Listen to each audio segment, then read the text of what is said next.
patrimoine millénaire. Je vous remercie. Je vous remercie. Pour le groupe Ensemble pour la République, Graziella Melchior. Merci Madame la Présidente. Monsieur le Président, au nom du groupe Ensemble pour la République, je vous remercie de nous avoir présenté votre action à la tête de la société chargée du Pass Culture. Promesse de campagne du Président de la République en 2017, le Pass Culture a été généralisé en 2021 après une phase d'expérimentation très positive dans plusieurs départements, dont le mien, le Finistère. Depuis, ce sont tous les jeunes âgés de 15 à 18 ans qui bénéficient d'un crédit individuel pour accéder à des activités ou à des biens culturels et artistiques. Comme l'ensemble de mon groupe, je me réjouis que le Pass Culture rencontre un réel succès, tant sa vocation est vertueuse.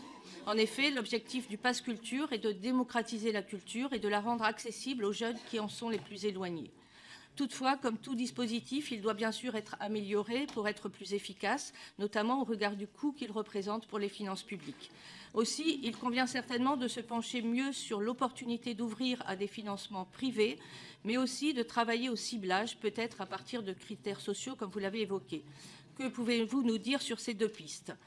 Par ailleurs, si la question du financement ne doit pas être ignorée, je crois que ce dispositif constitue un investissement essentiel pour l'avenir de notre jeunesse et donc de notre pays, et j'en soutiens personnellement l'évolution dans le cadre d'un nouveau paramétrage. Je me permets donc de solliciter votre opinion sur ma proposition qui consiste à ouvrir le Pass Culture aux enfants, pourquoi pas dès le CP, et seulement pour l'acquisition de livres.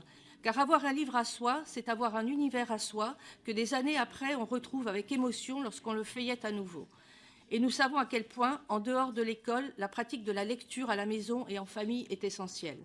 Je me réjouis d'ailleurs que le Premier ministre ait évoqué hier, lors de sa déclaration de politique générale, que la promotion de la lecture était un combat à mener et qu'il s'agissait d'un enjeu national.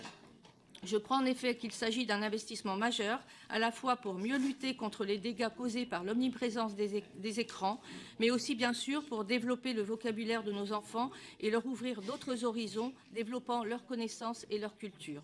Alors pensez-vous, Monsieur le Président, que cette évolution aurait du sens ? Je vous remercie. Je vous remercie. Pour le groupe